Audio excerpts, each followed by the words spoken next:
Hello नमस्कार वृंदमान channel में आपका स्वागत। हम आपको बहुत ही महत्वपूर्ण जानकारी देने वाले हैं अतिथि शिक्षकों के नियमितीकरण को लेकर, नियुक्ति को लेकर। फेसबुक पर लाइव हैं सुनील से परिहार जी। इनने अतिथि शिक्षकों की सभी समस्या का समाधान किया गया है। इनकी डीपीआई अधिकारियों से ही बात की गई है। अतिथि शिक्षकों की समस्याओं को लेकर 25% जो हटा दिए गए हैं अतिथि शिक्षकों, उसको जोड़ने को लेकर भी डीपीआई में बात की गई और बहुत सी समस्याओं को लेकर डीपीआई आयुक्त मैडम से सुनील से परिहार जी की बात हुई और भरपूर प्रयास कर रहे हैं कि सभी अतिथि शिक्षकों की ज़्यादा से ज़्यादा नियुक्ति हो सके, किसी अतिथि शिक्षक को बाहर न किया जाए, क्योंकि पूर्व में कार्यरत जो 15-16 वर्ष से कार्य कर रहे हैं, अगर वो बाहर हो गए, एक बार बाहर हो गए तो फिर दोबारा नियुक्ति नहीं हो सकती उन अतिथि शिक्षकों की।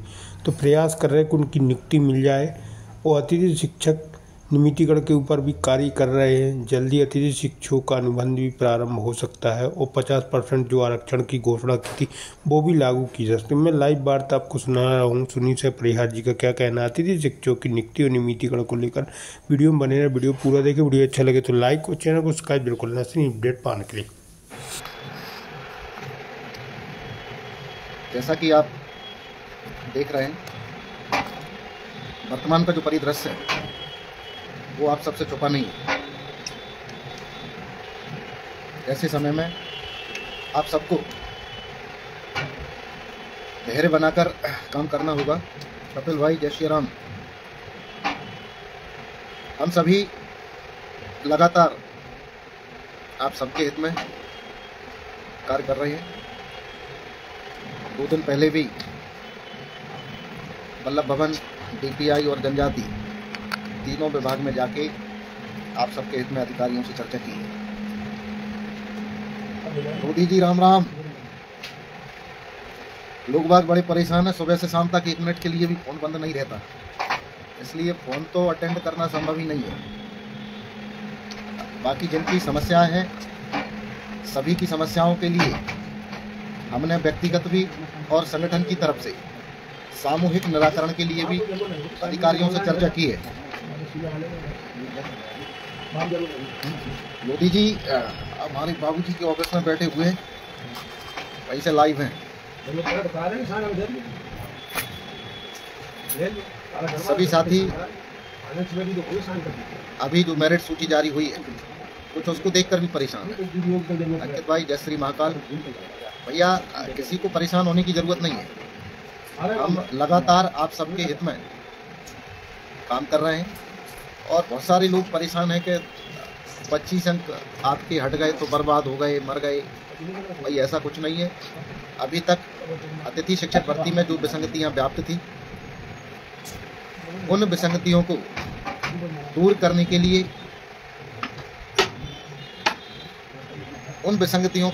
के लिए लगातार काम कर रहे हैं। पिछले सत्र में लगभग हजारों लोग ऐसे थे जिनको दुर्भावना से एचएम और संकुल प्राचार्य ने हटा दिया था और वो पूरे साल लगभग डीपीआई के चक्कर काटते रहे। ऑनलाइन व्यवस्था से एक बात बहुत अच्छी रही कि मध्य प्रदेश में एक भी अतिथि शिक्षक फर्जी नहीं लग पाया। और मैं समझता हूँ कि कोई भी भविष्य में कोई भी अतिथि शिक्षक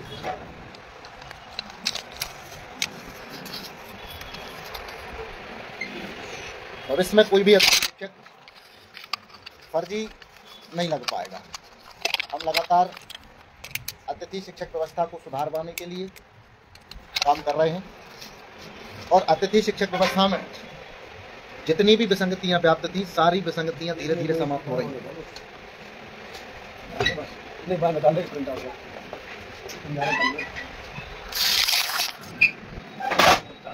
सारी विसंगतियां धीरे धीरे व्याप्त थी, उनको समाप्त किया जा रहा है। जिनके नाम अभी काउंसलिंग में नहीं आए, उनको भी ज़्यादा परेशान होने की आवश्यकता नहीं है। आप लोग दूसरी जो सूची होगी उसमें आप सबके नाम आ जाएंगे और संभवतः सोमवार या मंगलवार को सूची फिर से अपडेट होगी। जिनके नाम आ गए हैं, क्योंकि उन पर कोई फर्क नहीं पड़ेगा और उनके नाम यथावत रहेंगे। आपके यदि अंक बढ़ते भी हैं तब भी आपका स्कूल अलॉटमेंट वही रहे, कोई दिक्कत नहीं है। कुछ लोगों की शिकायतें आ रही हैं कि ऐसी जगह उनको स्कूल दे दी गए हैं जहां पर पहले से कोई टीचर उपलब्ध है। यदि ऐसी स्थिति है, आप संबंधित एचएम प्रिंसिपल से लिखवा कर लीजिए कि जहां पर आपको स्कूल अलॉट हुआ है वहां पर कोई वैकेंसी नहीं है, तो उस आधार पर आपको दूसरे स्कूल मिल सकते हैं। बहुत सारे लोगों की समस्या है तकनीकी कारणों से जिनकी ज्वाइनिंग नहीं हुई थी, उनकी जगह पर भी कुछ लोगों को स्कूल दे दिए। यदि ऐसे लोग हैं, आप पहले से कार्यरत थे, आपकी जगह यदि लॉन्ग टर्म में है, तो ऐसी लोग आवेदन लिखें, डीपीआई में दें, संबंधित डीओ के पास भेजें, उन सब की पावती रखें। आपका स्कूल आपको ही मिलेगा, यदि किसी को दे भी दिया है तो वो कैंसिल हो जाएगा। आप अतिथि शिक्षक कुछ सिर्फ संगठन वालों को ही दोष देते रहते हैं। मैं आप सबको बता दूं, घर बैठकर सुझाव देने में कोई दिक्कत नहीं होती। घर बैठकर कुछ भी लोग कहते रहते हैं, यदि आप धरातल पर काम करोगे तो बाकी समझ में आएगा। अंकित भाई 10 अंक के लिए 2-3 बार प्रस्ताव जा चुका है। उसके बाद चूंकि कुछ अपने ही लोगों ने उस पर आपत्ति लगाई थी, जिसकी वजह से उसको कैंसिल कर देते थे, और अभी भी 10 अंक का प्रस्ताव दोबारा से चीफ सेक्रेटरी महोदय के माध्यम से वल्लभ भवन पहुंचा है। वल्लभ भवन में हो सकता है सोमवार को या मंगलवार को आपके हित में 10 अंक वाला आदेश हो जाए और आपके स्कोर कार्ड में ऑटोमेटिक 10 अंक प्रतिवर्ष जुड़ेंगे। और मैं समझता हूं किसी भी अतिथि शिक्षक को 10 अंक मिलने पर आपत्ति नहीं होना चाहिए। यदि आप पात्रता पास हैं, अच्छी बात है। पात्रता पास वालों के लिए भी 10 अंक मिलेंगे तो आप मेरिट में हमेशा रहोगे। यदि आप इसी तरीके से जो अंक मिले हैं, इन अंकों में आप भी कभी सिस्टम में नहीं आ पाओगे, क्योंकि अकेले पात्रता पास के अंक नहीं है। पात्रता पास के अलावा 12वीं, स्नातक और पीजी, ग्रेजुएशन, पोस्ट ग्रेजुएशन, इन सभी के अंक मिलाकर मेरिट बनाई गई है। जो फ्रेशर हैं वो आपसे कम से कम 20 अंक हमेशा ऊपर ही रहेंगे। इसलिए बेहतर है कोई भी 10 अंक का विरोध ना करे। 10 अंक आपके हित में है और प्रतिवर्ष के हैं, उससे सीनियरिटी भी दिखेगी। अभी सिर्फ बहुत सारे लोगों की समस्या है कि आपने 25 अंक हटवा दिए। 25 अंक इसलिए हटवा दिए क्योंकि जिन्होंने सिर्फ 18-19 में 72 दिन काम किया था, उनको 25 अंक मिले। उससे पहले 10 साल 2008 से लेकर 2018 तक जिन लोगों ने काम किया, उनकी मेरिट भी इसी तरीके से तैयार की गई थी। उनको बोनस अंक नहीं दिए थे, सीधे 8 से 18 वालों की मेरिट 18 के बाद वालों से बना दी। पुराना व्यक्ति उनकी परसेंटेज 55-60 थी, आज नई जनरेशन सेमेस्टर सिस्टम में काम करते हैं, उनकी परसेंट 80-85 और 90-95 भी है। ऐसी स्थिति में जब अनुभव आपको मिलेगा तभी आप जीतेंगे। 18 से पहले जो 18 में जो मेरिट बनी थी, उसमें अनुभव के अंक नहीं दिए गए थे। यदि पुराने अतिथि शिक्षकों को अनुभव के अंक दिए जाते, निश्चित रूप से वो ही मेरिट में आते।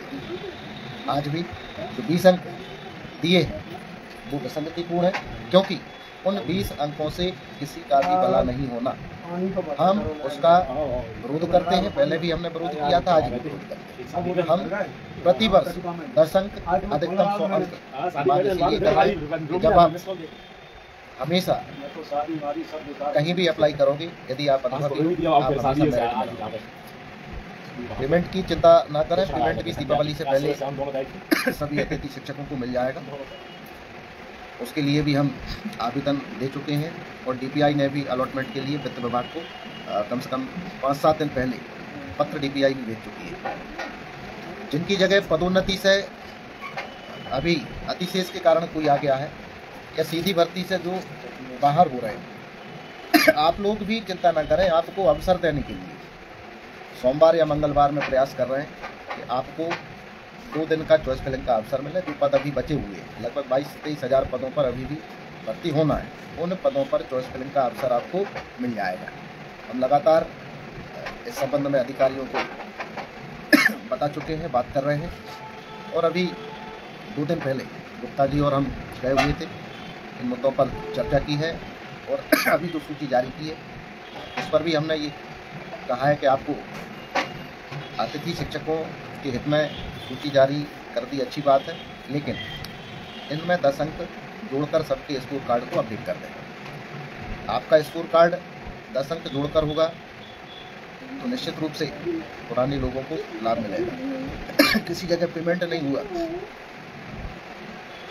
यदि पिछले सत्र का पेमेंट नहीं हुआ है तो आप लिखकर आवेदन दें, और आपका कौन सा संकुल है, कौन सा ब्लॉक है, वो सारी चीज़ें आपको उसमें मेंशन करना है, क्योंकि लगभग 95% या उससे भी ज़्यादा लोगों का पेमेंट हो चुका है।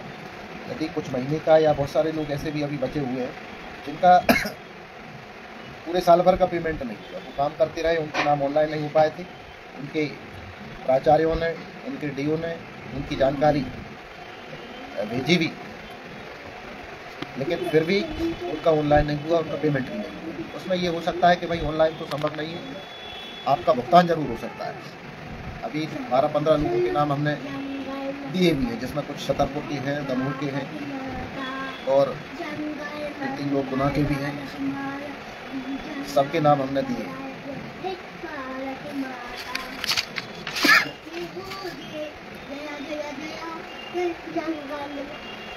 कुछ साथी परेशान है, डीपीआई के बार बार चक्कर लगाते हैं। भाई डीपीआई के भी बार बार चक्कर लगाने की ज़रूरत नहीं है, आपने आवेदन दे दिया है तो आपका सुधार हो जाएगा, क्योंकि डीपीआई ही सारे काम नहीं करती, बहुत सारे जो टेक्निकल काम है वो एमपीडीएससी जो आपकी तकनीकी काम देखता है वो कंपनी करती है।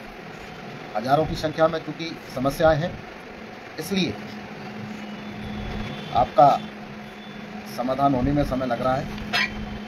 जिनका मेरिट में नाम नहीं आया, अभी 23,000 लोग की लगभग और भी सूची जारी होगी इतने पदों पर, तो निश्चित रूप से आपके नाम आ जाएंगे। वर्ग 1 में अभी जो हाल ही में सूची जारी हुई है उसमें बहुत सारे लोग हैं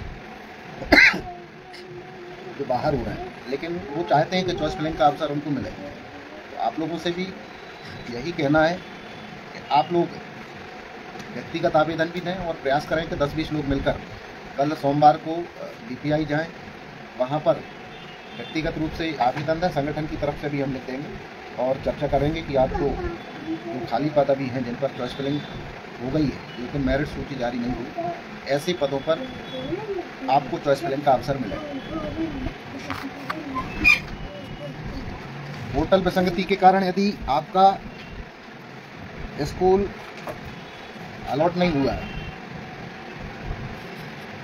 पिछले साल आप कार्यरत थे, उस जगह किसी दूसरे का नाम यदि दे दिया और वो पद खाली है, तो आप डीपीआई में ज़्यादातर उसका निराकरण करवाएं, संबंधित डीओ के यहाँ आपत्ति लगाएं, क्योंकि उस पद पर अतिथि शिक्षक की जगह अतिथि शिक्षक को रिप्लेस नहीं कर सकते।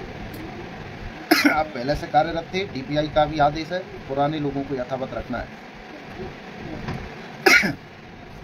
दादा नमस्कार, नौकरी वाले परेशान हैं,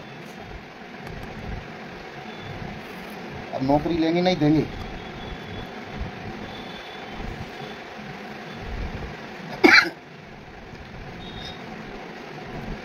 संदीप जी, आपको जो स्कूल मिला है वहाँ पहले से कोई टीचर आ गया है, तो संबंधित जो भी एचएम प्राचार्य है उससे आप लिखवा लें, तो उनके यहाँ पद रिक्त नहीं है, वो लिख के देंगे तो आपको दूसरा स्कूल मिल जाएगा। आप संबंधित जो भी संस्था प्रभारी है उससे लिखवा लें, आप लिखवाएंगे तो आपका काम होगा।